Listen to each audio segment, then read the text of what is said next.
lot of snow and a lot of Steelers. That about sums up last night's games between Pittsburgh and Cincinnati. Hey everyone, it's Friday. Lauren Shehadi here bringing you your daily sports update presented by Toyota. While neither quarterback went off with the stats, Big Ben put enough offense together and the Steelers defense took care of the rest. In fact, Pittsburgh limited the Bengals to 6 first downs following an early touchdown drive, and that's about all she wrote for the Bengals on offense. 27-10, your final. Roethlisberger was 17 of 30 for 243 yards and was turnover-free for a second game in a row.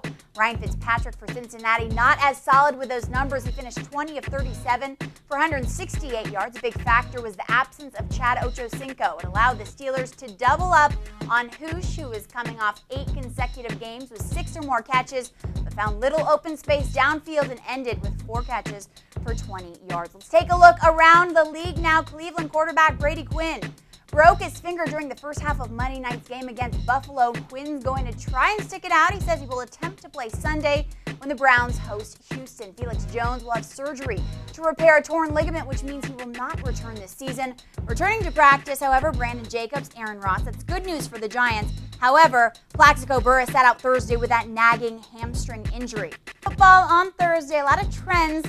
And ranked teams losing on Thursdays is so in right now. I'm sure Miami fans aren't happy about it. But when you look at this score, it's proof anything can happen in the ACC, guys. Georgia Tech ran for 472 yards. Check out that score, 41-23. The victory Thursday night gives the Yellow Jackets a chance to pull out an Atlantic Coast Conference divisional title. This was Miami's first game as a ranked team in more than 2 years. Let's talk transition of power, and for that we head to the Bronx. The power is not going that far. It lands in the lap of a family member. I'm talking about the Yankees. George Steinbrenner, no longer the man with all the plans when it comes to the Yanks. League owners officially approved of George handing the reins of baseball's most famous franchise to his youngest son, Hal, and Hal's not messing around when it comes to CC Sabathia. In regards to New York's offer for a 6-year contract, we've made him an offer, he says. It's not going to be there forever.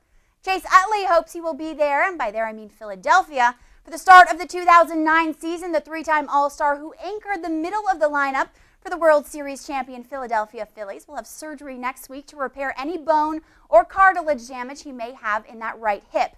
3 to 4 months should be the recovery time, but a full recovery could take until May. Third baseman Pedro Feliz was also having surgery on his back. He spent 26 days on the DL last season with a lower back injury. The operation will be followed by an 8 to 12-week rehabilitation program. To the hard court we go. Detroit flying high after they got Allen Iverson and after they handed the Lakers that first loss of the season. But a team that they need to beat and didn't, the Boston Celtics. The Celtics pulling off a 98-80 victory on Thursday night in a rematch of last season's Eastern Conference Finals. Kobe was a mere 8 for 23.